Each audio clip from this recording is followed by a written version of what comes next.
Bienvenidos, mi nombre es José Orlando Naranjo. Soy estudiante de licenciatura en Ciencias Sociales y Desarrollo Local de la Universidad de Pamplona. A continuación explicaré sobre las 5 civilizaciones más antiguas del mundo. Bueno, en primer lugar, hablaré de Mesopotamia.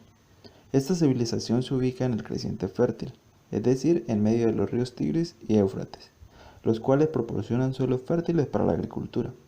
Su religión era politeísta, pues adoraban a varios dioses. En cuanto a su estructura política, puedo decir que fueron los primeros en implementar un sistema de ciudades-estado, donde sus gobernantes eran llamados reyes, dentro de los que sobresalen Sargón, Gilgamesh, quien era un déspota, y Hammurabi, del cual se toma o él crea el código Hammurabi, del cual hoy en día tenemos muchas de sus leyes. Además hay que destacar que el templo tenía una gran importancia dentro de la ciudad y estado, pues todo giraba en torno a él. Ya hablando de su estructura económica, esta civilización se basó en la agricultura como principal fuente económica. Se cultivaban legumbres, trigo y cebada. Ya en proporción menor se practicaba el comercio con productos como la cebada y la lana. En cuanto a la organización social, Mesopotamia pues era una civilización jerarquizada donde la cima de la pirámide encontrábamos a los nobles, donde estaba el rey, los sacerdotes y los militares. Ya en un segundo renglón encontrábamos a los comerciantes. Luego estaban los artesanos, los cuales trabajaban para el templo y como tal para el rey. Luego se encontraban los agricultores, los cuales pues era el grupo social más numeroso. Y pues ya en último lugar tenemos a los esclavos, los cuales generalmente eran prisioneros de guerra. Ahora pasando a la civilización egipcia, podemos destacar que estos adoraban a varias deidades, pues adoraban a dioses que controlaban elementos de la tierra, como por ejemplo el aire y el agua, por lo cual podemos deducir que eran de religión politeísta. Estos se ubicaron en el noroccidente de África, a las orillas del río Nilo, el cual les permitió surgir como civilización, pues les proporcionaba fertilidad para sus actividades de agricultura. Eh, También se puede destacar dentro de su estructura política, pues que la civilización egipcia era teocrática, monárquica y absolutista, ya que el faraón era considerado como un dios o hijo de Dios, y pues él lo controlaba absolutamente todo. En cuanto a su territorio, pues se dividía en provincias donde mandaba un monarca. Además existía un personaje llamado visir, el cual se encargaba de la administración general, de impartir justicia y de recolectar los impuestos en nombre del rey. Ya hablando de su estructura económica, al igual que la anterior civilización, se basó en la agricultura y la ganadería, destacándose el cultivo de trigo. En cuanto a su organización social, también era jerarquizada, donde encontramos el faraón en la cima de la pirámide. Luego están los sacerdotes y nobles. Luego vienen los funcionarios y los escribas. Seguidamente están los comerciantes y artesanos. Luego encontramos a los campesinos y por último los esclavos. Esta civilización pues tuvo grandes aportes, dentro de los que destacan los aportes matemáticos y arquitectónicos. Ya por otra parte, pasando a la civilización india, de esta podemos destacar que se encuentra ubicada entre medio de los ríos Ganges e Indo. Su estructura política fue de carácter monárquico, se dividía en varios reinos. Su estructura económica fue mucho más amplia, pues principalmente se basaba en la agricultura, donde cultivaban el trigo y la cebada. También ejercieron la textilería de la lana y el algodón. Otro sector económico fue la ganadería, también la industria de la plata y el oro, así como el comercio de productos agrícolas y metales. Como todas las civilizaciones, pues también tenía una organización social jerarquizada, donde los brahmas o brahmas ocupaban el primer lugar de la pirámide social. Esta la conformaban la religión y la ciencia. Luego encontrábamos los kshatriyas, conformados por los guerreros y gobernantes.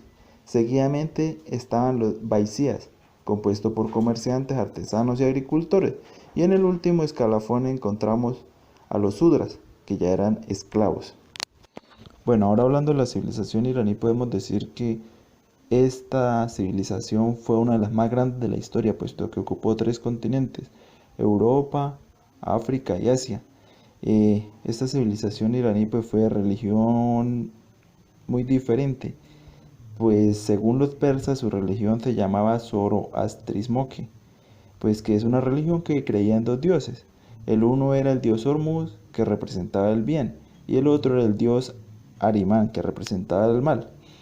En cuanto a su estructura política, pues era una monarquía absoluta hereditaria, pues donde el rey era considerado una forma antropomórfica de Dios en la tierra, y este tenía que ser el mejor guerrero y también el mejor cazador. Y a disposición de él se encontraba un ejército personal que se denominaban los inmortales. Ya en cuanto a su estructura económica, pues también, al igual que las demás civilizaciones, se basaba en la agricultura, también en la ganadería y en la extracción de minerales. Los persas tenían un comercio amplio, ayudado por la creación de monedas, pues estos fueron los que empezaron a crear monedas. En cuanto a su estructura social, pues también era jerarquizada y existía una pirámide como tal, donde el rey ocupaba el primer escalón. Luego estaban los nobles como tal. También estaban dentro de esos nobles, se incluían los jefes militares y sacerdotes. Luego venían los comerciantes, artesanos y mercaderes. Y como en todas las otras organizaciones sociales de las demás civilizaciones, encontramos a los esclavos en el último escalafón de la pirámide social. Bueno, por último ya quiero hablarles de la civilización china. Esta se encontraba ubicada en medio de los ríos Amarillo y el río Azul.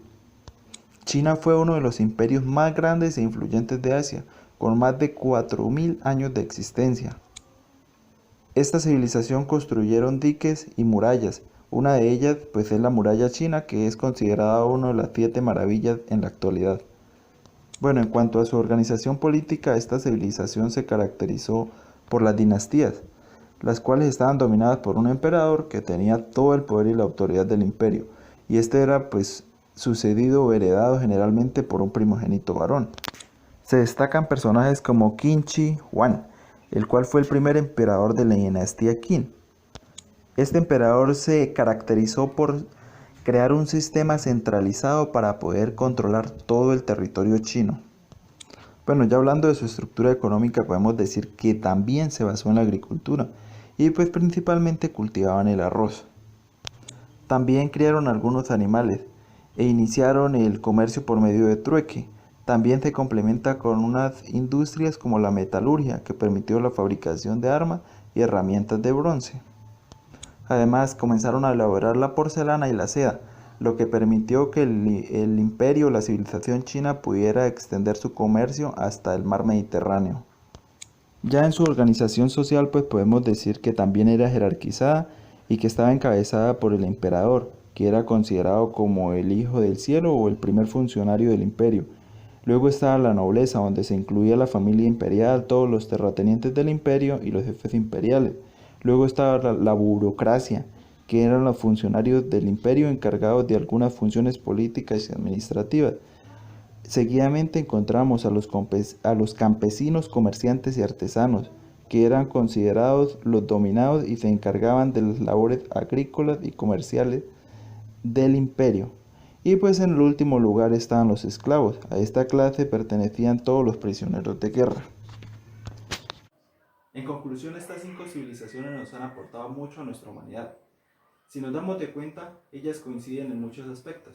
Primero, en la ubicación geográfica, puesto que están a la orilla de los ríos, los cuales con sus, con sus valles fértiles ayudan para el cultivo y la agricultura, además de la ganadería. Otro aspecto en el que coinciden es en su economía, pues como lo decía anteriormente, casi todas se basan en la agricultura. Otro aspecto que también tiene coincidencia es su orden jerárquico en su sociedad, puesto que siempre en la cabeza se encuentra bien sea un rey, un emperador o un faraón.